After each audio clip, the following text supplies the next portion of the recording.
right, so today we are discussing parenting while healing. Families don't talk about. Mm. You're one of those persons that eat my Spanish rice. uh, but families don't talk about healing while parenting.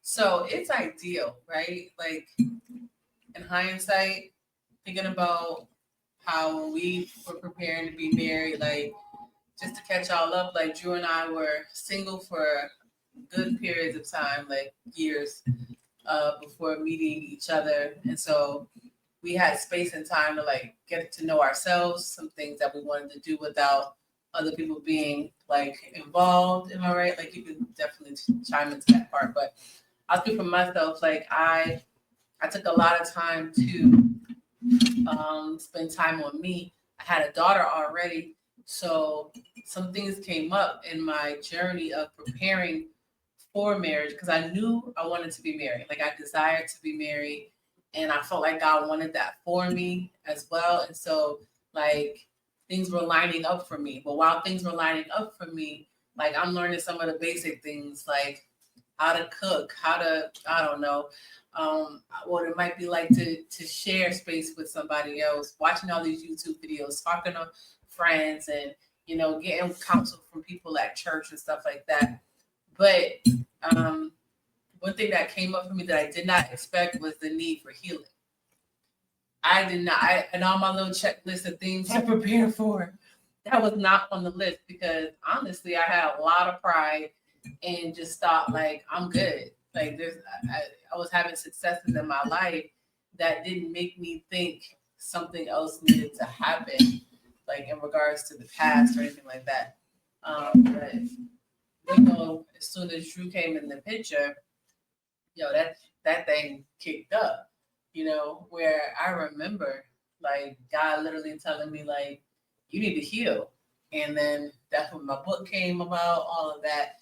And so with parenting, so I'm saying that because for us, like I had a daughter already, but then we get married brings in another dynamic. So I'm healing in preparation for marriage, but then I find other new aspects that I needed in healing when we're married, and then we end up having an additional child. And so even having Aaliyah brought about more levels of healing that I didn't know I needed. I remember when we first got pregnant with Aaliyah, like because I had already had a pregnancy, and my pregnancy I did my previous pregnancy, I did everything pretty much by myself, like going to doctor's appointments, like all of that stuff was just like solo from the very beginning. And even with us being married, that was like I was challenged a lot when I'm like, okay, we want to do this together. Like I remember times in my mind, I was just like, it's a quick, because the first couple of appointments, they'd be like 15 minutes appointments. And I was like, I'll just go there. You know what I'm saying? I'll just run there, just pee on the stick and keep it moving or whatever. But it was like, no, you're married now. What was the healing part that had to happen? The healing part was honestly like healing from like independence, where I just really felt like I didn't need anybody. Like, and I didn't realize also that I was preparing myself for it. It's like, and me and you didn't work out. Like that might sound so bad. Like that might. I think it's like sometimes it can be self-sabotage, or I'm not saying you're controlling, but usually if somebody's controlling, they find ways to protect themselves. I think that was a protective measure. It's like, because we got pregnant, I want to say like 2 months after we got married, right? Something like that. It was like 2 months after we got married, we got pregnant. And so, like, we're in a brand new marriage, and that was kind of like a repeat of my previous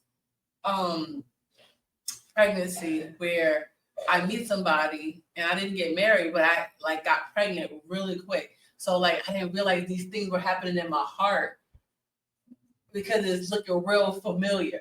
But this is a different scenario. You know what I'm saying?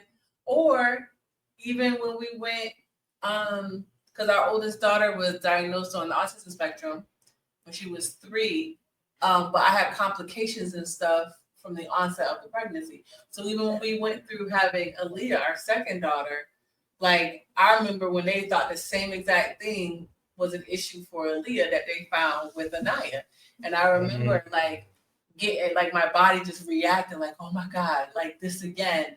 Like I can't handle this. This is a lot. I was just thinking about all the things that I had to process by myself with Anaya.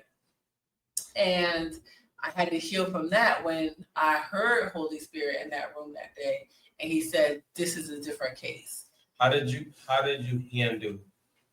So I know now how you handled it.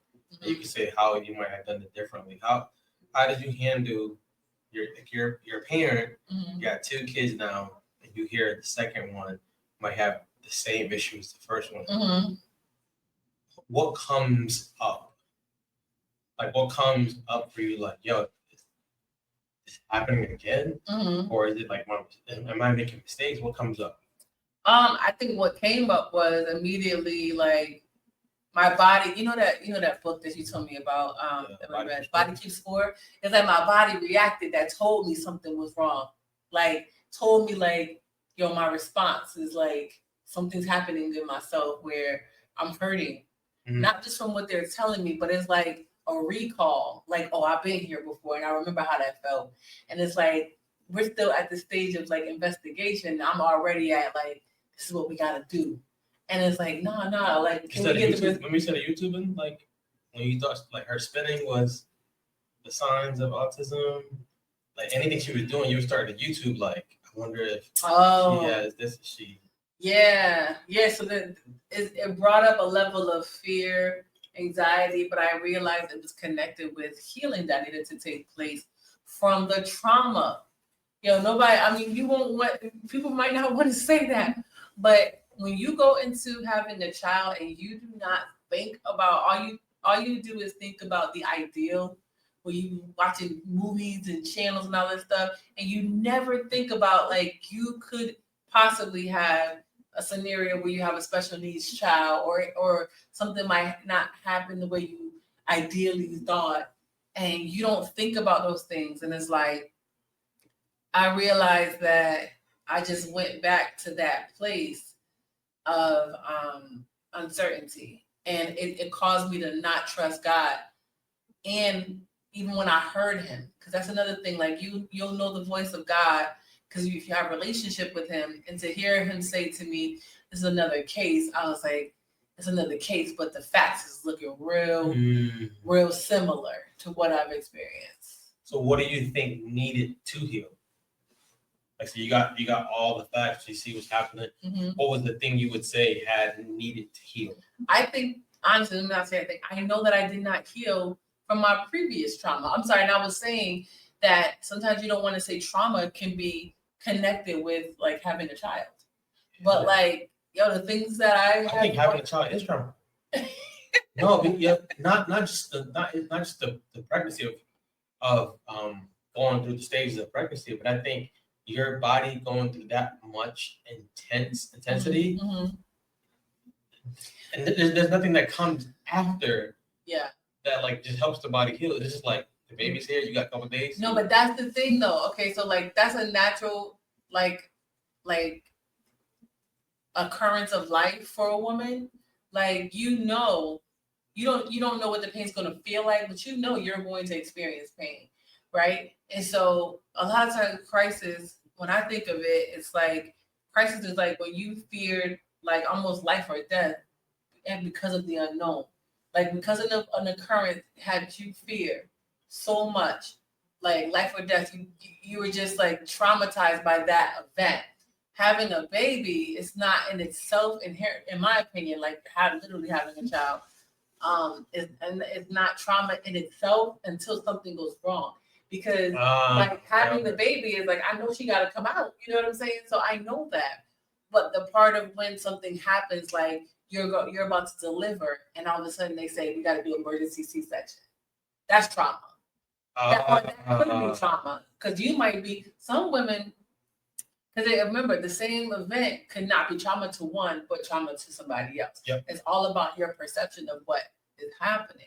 And so I think that I was not healed from, or because I never acknowledged that it was traumatic when I found out our oldest daughter had autism, or when I would do the things to help her and support her, and like the extreme, like things that I used to do in order to help her like prosper, that was trauma. Or even somebody saying to you, you don't know what next year's gonna be like. We don't know if she'll ever talk. We don't know, like those are trauma moments for some. And I know for me it was, but I didn't know that until our second child. How did you parent through all of this? How did you parent the first child, our first child, while having the need to heal? I didn't know I had it. So my innate reaction, like many, was to put it deep. And I didn't know I was putting it deep. It was kind of like, you just like, we don't got time to be feeling these emotions right now because we got to get this done. It's like, let's make the plan to help her. But I ain't got time to sit here in this. You know what I mean? And that I think something that I think we escape from, all of us in some time of our life, is sitting in what we should sit in. Yeah. Because that'll allow us to actually feel all the feelings so that we can actually heal from it. Yeah. Have you ever been there? Like, have you ever felt like when as parenting? Yeah, whatever? I think the first time I felt it was when we found out Aaliyah was going to be a girl. Oh, okay. So the thing that happened was I was grateful that we were going to have a baby. I wanted her to be healthy, but the trauma came from I've never done this before, and then B, and it sounds so sad once I'm saying it. I've never seen a father a girl, in a healthy way. Okay. So you had not seen it. Yeah, so it was more so like, I couldn't recall lots of father examples of fathering a guy or a son, but I never saw a girl. So for me, the trauma came from, honestly, you didn't have a dad.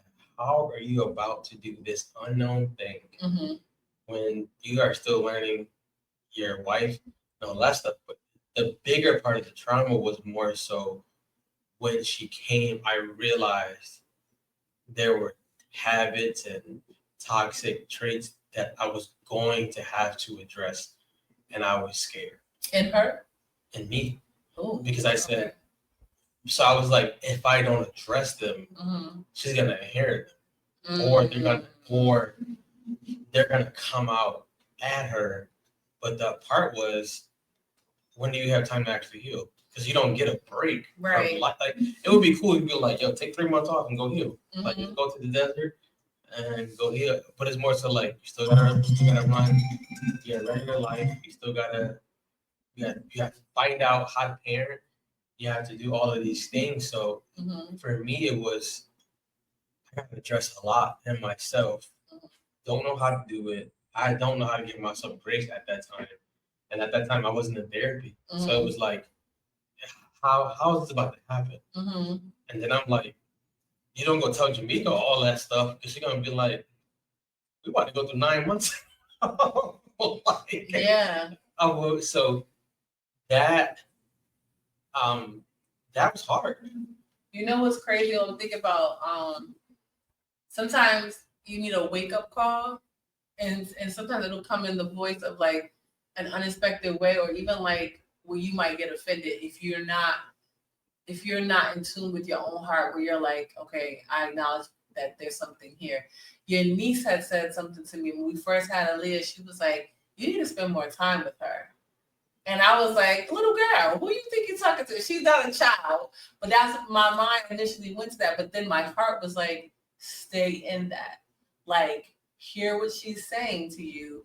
And then you can only get offended if something is true. Honestly, that's the truth. Like that's when you really get offended. And I had to sit with that and say, is what she's saying true, or is it her perception? And I remember sitting there. I'm not saying it came immediately, but I really was like, no, what she's saying is true. Now, why am I not spending the time that I need? And then when I started even doing that type of level of introspection, it started going back to healing. It was not like, oh, I don't want to be with her. It wasn't like, oh, like, I'm traveling the world or I'm doing something where I can't physically be there. It was connected to healing that I needed from our previous daughter, and the level of sacrifice that I didn't realize that I did, and I did not see it as a motherly sacrifice. I saw it begrudgingly. Yeah, so I was resentful. And that came up in therapy. I'm like, what? I would never want to use that word. Like, I was resentful for having to give more of myself than I had put in my mind that I was willing to give. I know that. No. What do you do when you're in therapy and you find out you're being resentful? Yo, first of all, I rejected it at first. Like, shout out to the most amazing, I ain't gonna put it out there, but we got one of the most amazing therapists that is like mad patient, because I rejected it. I was like, yeah, I don't think that's it. You know what I mean? Let's try something else, But then if you, like I said, if you have a relationship with God started dealing with me on that. He was like, yeah, that's the spot right there that I need us to really, let's look into. Because in my mind, because your mind will say something different in your heart at times. My mind is like, you would never think that as a mother. Like, you're a good mother. You would never. Do you think the resentment was coming from what you didn't have with the first one, or was it just the fact that you had another kid? No, I think the resentment came when I had because I was very controlling. I was trying to control my environment to prevent myself from being hurt, to prevent myself from being rejected, abandoned, all those things. And so I created these control mechanisms that became toxic when what I planned didn't happen. And I didn't plan for Pump the brakes. Pump the brakes. You feel what I'm saying, though? So are you saying, I mean, this is for anybody, for us too, when you try to control the outcome and it don't go the way you planned, that it cause more harm? I think it does. I think it does because, first of all, who are you? Like, one time again in therapy, I had a wake-up check because it was like, who are you to set the standard? It's like, it's my life, but who are you to say, like, if it don't go here, then it's a problem? And that measure definitely caused more harm because you create a measure. You say, oh, this child won't go to school. Because in my mind, I was like, I'm still working. I'm young. I'm 25 years old. I'm in the thrust of my career. This child is going to go to school like every other kid. They're going to get picked up just like every other kid. We're going to have dinner and we're going to go to bed. We're going to repeat this every day. And then when she gets to this age, it's going to be that. That is not what happened. What if God was actually helping you back in the homeschool? Yo, he probably was. The thing is, I probably rejected it too. Here's the thing, and I hope this helps somebody. I hope this helps some single mother out there or single father. You will weigh every single logical reason why God would not be saying that to you when you're single, because you're like, okay, I'm a homeschool and be able to work adequately at these jobs that don't want me to work from home, want me inside the building, want me doing this, or I might not have the education to do those type of corporate jobs or whatever that make more money with less hours. So I got to work more. You know what I'm saying? In order to make ends meet, there ain't no way God is saying that to me. So I'm in church or I'm at home in prayer and I hear homeschool. It's like, you see this condition, that must not be God, because like I cannot do all those things with our current environment. And you know the situation I'm in. I think I would have rejected it initially. I really would have. I think I would have waited through. That's the thing. When you hear God, this is why it's so important even to be so in tune with God over your own emotions. Because if you're not in tune to put it in its proper place, you start filtering it through your natural and physical attributes of who you are. So you start putting it through your mind, putting it through your heart, running it through your emotions. And by the time it gets to you, like a decision, ran it through all these things that are you. And they're always going to be more favorable of what you want in your flesh. Yeah, anytime you run it through all of that through yourself, it's going to be more favorable of what your flesh wants to do versus what you're supposed to. And God still doesn't take it back. And now, and then a lot of times he start getting quiet because he know you being stupid. You know what I'm saying? So you like say it again, Lord, and crickets. Because he like I said it one time and you heard me. You just you're rejecting it. So you go from resentment in the therapy session. Yeah. And then you go to what else do you realize? What do you start accepting as a part of what you need to do? There's a point with me and God where I love him so much and I've seen his handiwork in my life. Like I've seen the manifested glory of God in my life, right? So when I say that, like I got the receipts. Like I got receipts of what God has done. And so that when you have those type of receipts in your life, it's so challenging to kick against him. So it's like I might initially be disobedient. I might initially reject the idea and concept of what he's saying, but eventually my heart is so connected with him that I turn even in the midst of my resistance. So like I'm the type, and I know this about me, like I'll go afraid. I'm still going. I might be slow, but I'm going, like I'm going in the direction. And so eventually, like he wins. Like he's already won, but I submit. I just like I really submitted to him and be like, all right, I'm here. Like I mean, so many things. Like with Aaliyah too. Like when we heard that from Aaliyah, when it was like, oh, we see this, that ultrasound or whatever. Initially, what I responded, right? I was like, oh my God, I was scared, and I started telling you about how this happened before, and did not heed to that voice that told me this is a different case. I remember sitting in this was the time where Lee was with me all day, and we had something called Birth to 3. And so they would come in on Thursdays, probably one of the most dreadful days of my life. Okay, wait, why did we get Birth to 3 though? Because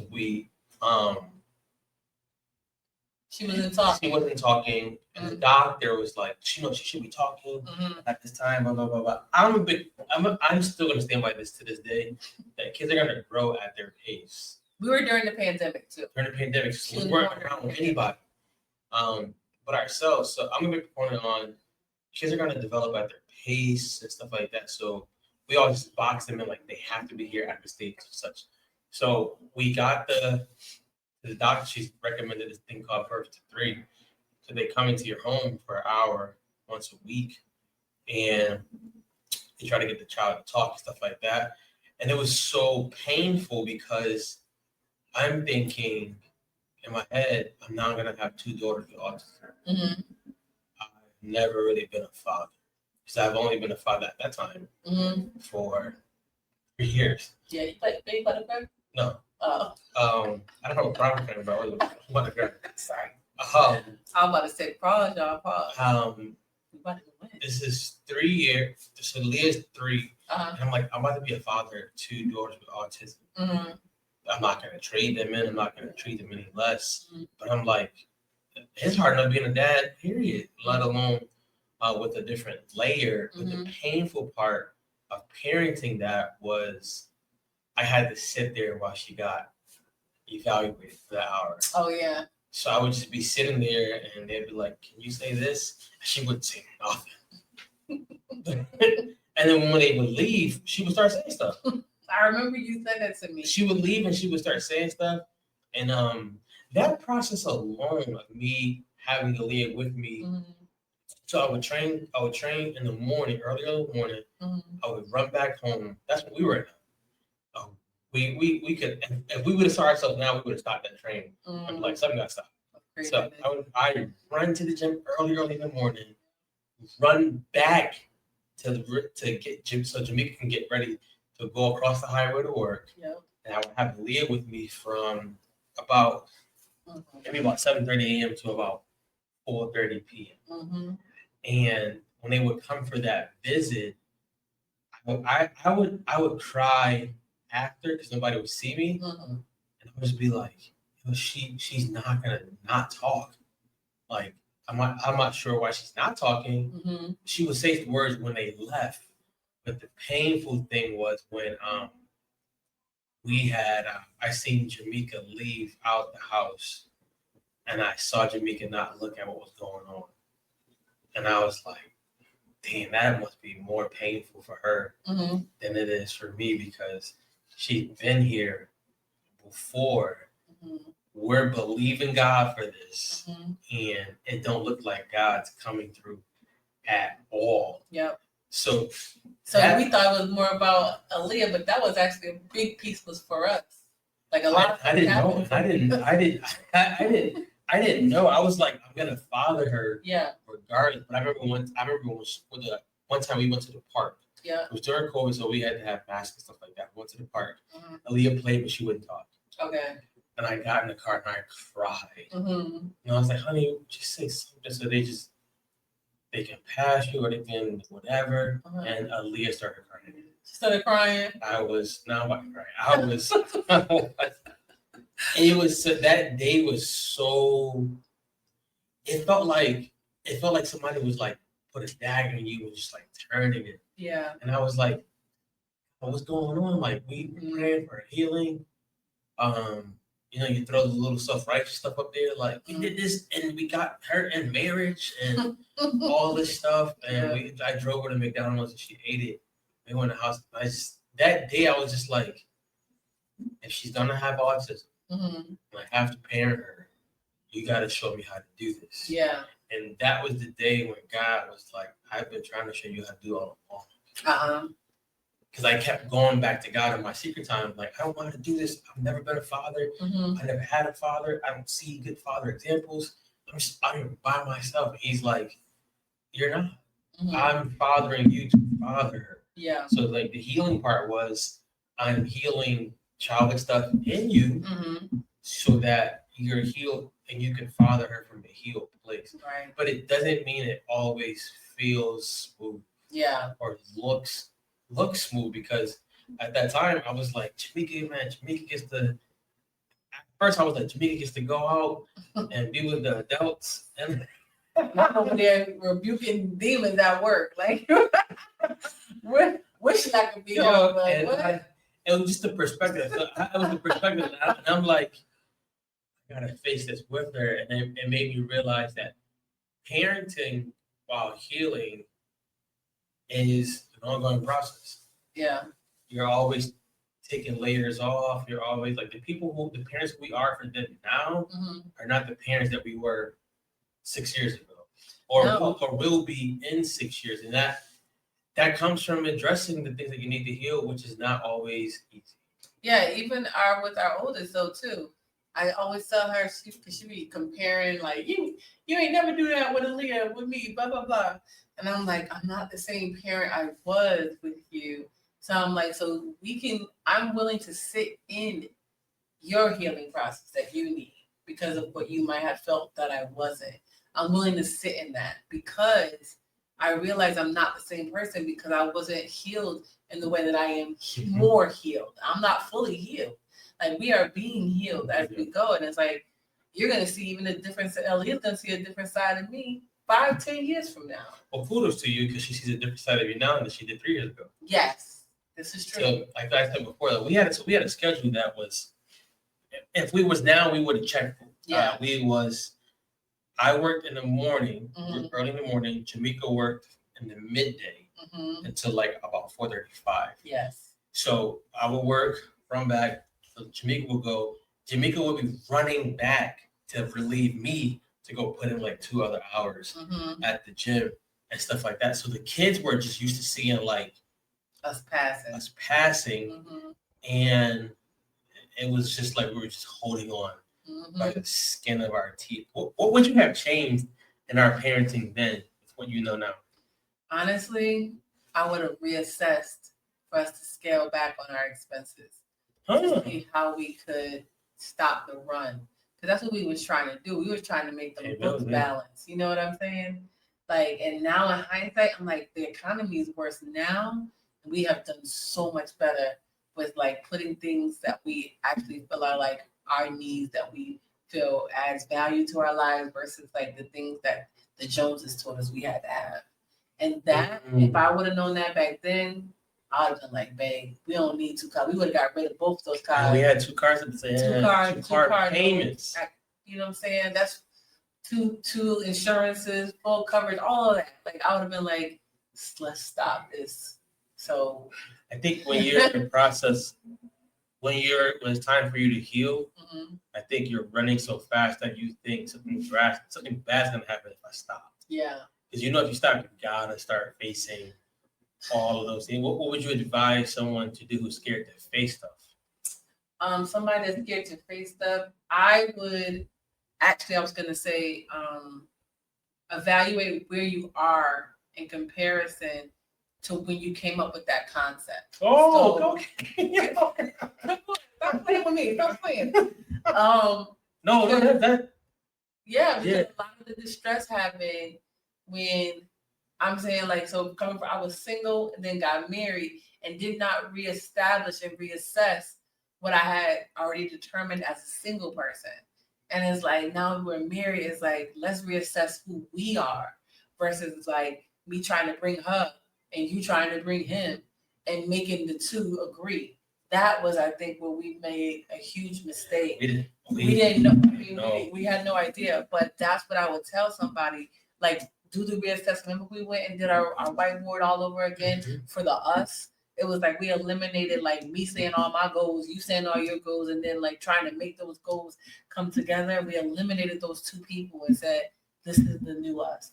Like, what needs to go in the middle here? I mean, because the Bible talks about, and we don't give the scripture enough like attention, the two become one.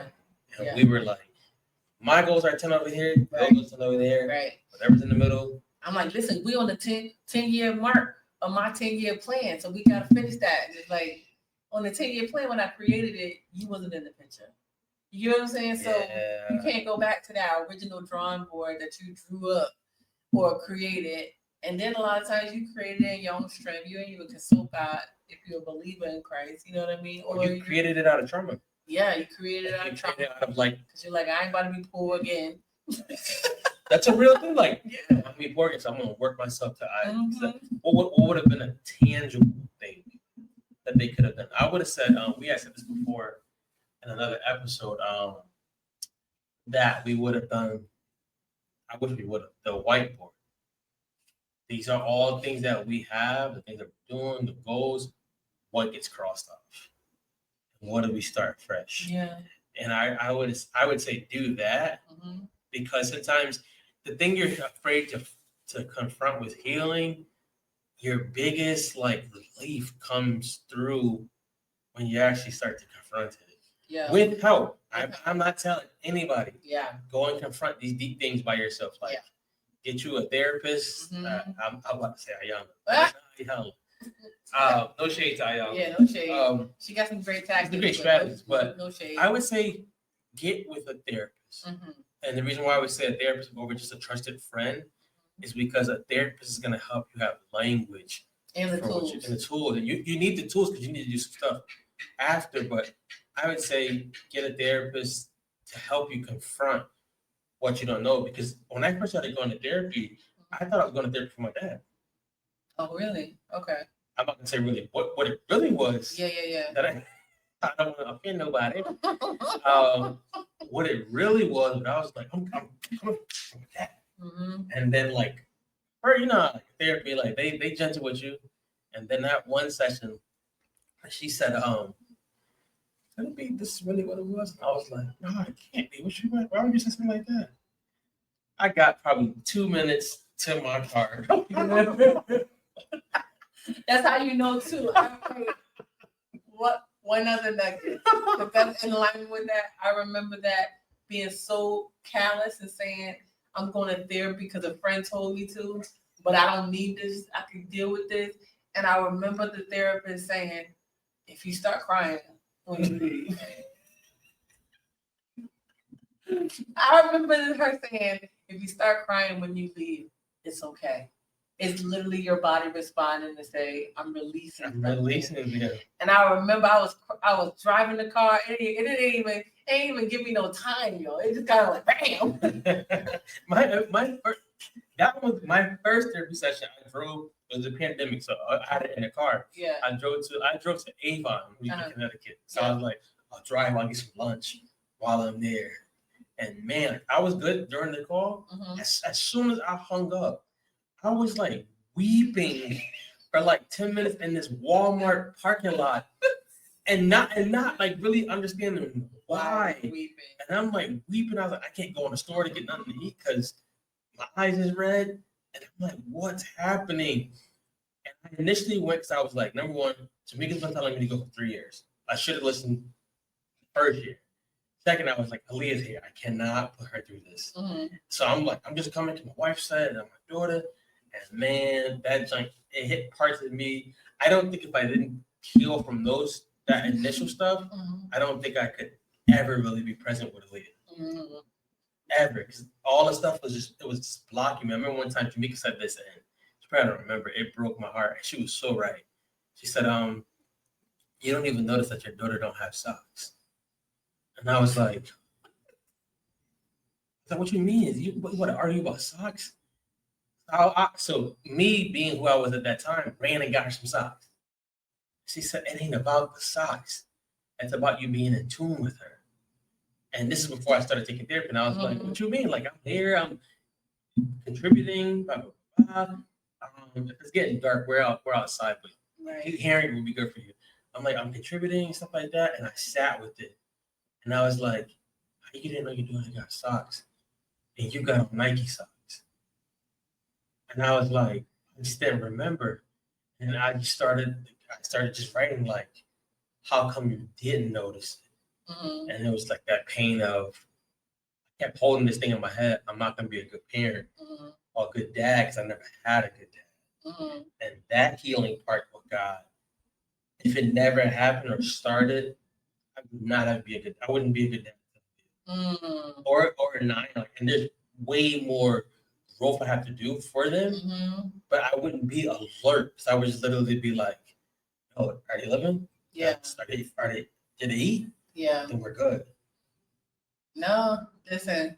And now, so even if we're in a process of growth, also give yourself kudos and be like, I'm doing good. Because you'll try to compare yourself to like the finale or where you think the finale is going to be.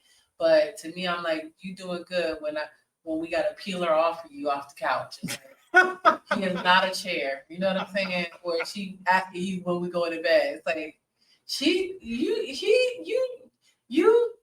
not when you go to bed, it's your bedtime, not his bedtime. You know what I'm saying? She like, no, we all got to go to bed if I'm going to bed type of situation, you know. But those are the things when you want to pat yourself on the back and say, I'm doing okay. With that, I mean, the whole grace with healing with God, which is different from healing from how like the culture tells it, is when you heal with God, He's not condemning you in the process. Yeah.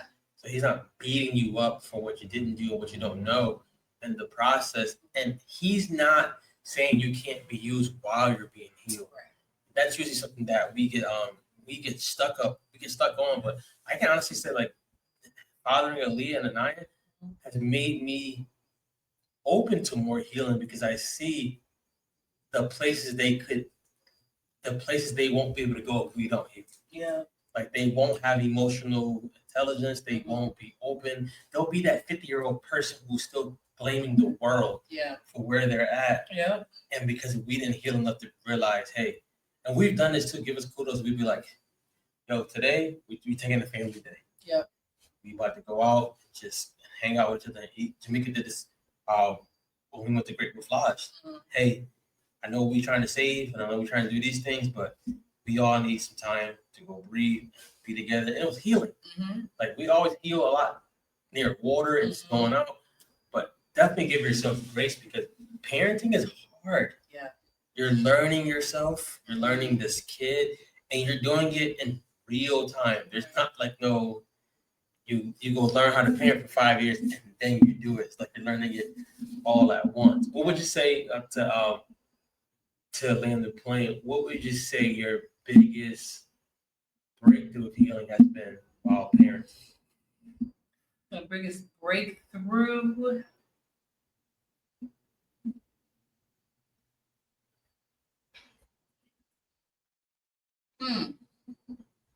The biggest breakthrough probably. That's a good one. My biggest breakthrough, I would say, just like connecting with Oh. So when you're healing, oh, that sky looks amazing.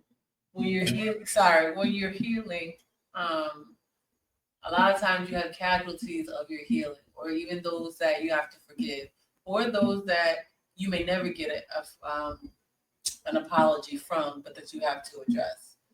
And I think that is a big piece for me because I never realized how I would safeguard people's feelings with at the expense of my own.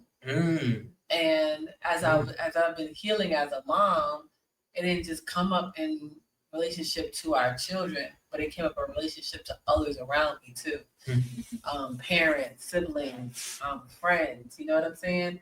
And so I think one of my biggest breakthroughs is like opening my voice to not safeguard other people at the expense of myself. So I'm mindful of, I'm always very mindful of how I say things, but I don't neglect to say them to people. And I never used to be like that. I used to just be like, it's all right. You know what I'm saying? I'm in my own space, but then you don't realize sometimes how other people are waiting for you to address it too, because they've been hurting from it too. Yeah, that's what I would say. What about you? What's your biggest? I think mine. I think mine would be a therapy session when my therapist told me that I can let go, that I'm not gonna, I can let go of the idea that I'm not gonna be a good father because I'm presently doing work to be a better me. And I was like, at first I was like, what does that have to do with being a father? And she was like, the more you love you, the more that love is gonna pour out to the kid. And I was back in the car. Back in the car, holding my face. If you ever do therapy, right, don't go and interact with people right away. Give yourself at least 30 minutes because it's not going to be good for you. But and when she said that, I was like, so instead of trying, at first my hustle was be better than my father as a father, and then they became be the best father you can for them, and then lastly became love yourself so much to try to love yourself as much as God loved you, so that pour out to those kids. And that was big. That's good. That was good. Like, as we wrap up, we're probably the time we see this, Shamika has already launched the book club. Church Girl, tell us a little bit about that. Yes, join the Church Girl audio book club. Starts January 8th, 2026. We'll be reading or listening or reading, if you choose, a book by Dr. Sarita Lyons called Church Girl. We just breaking down some reality checks of what it means to be a church girl, some things that may be hindrances, and some things that might just be organically and beautifully us. And so check it out. It's free to join. We are going to be focusing on the Atlanta metro area because we will have meetups, but majority of the sessions will be virtual. So don't count yourself out if you're not in Atlanta, but if you are in Atlanta, get on board. And you can check us out, the link out at Jamaica Cost on Facebook, on my Facebook page. I'll put it in the show notes too. Subscribe. Go be with God, guys. Be good. Peace. Count up the cost.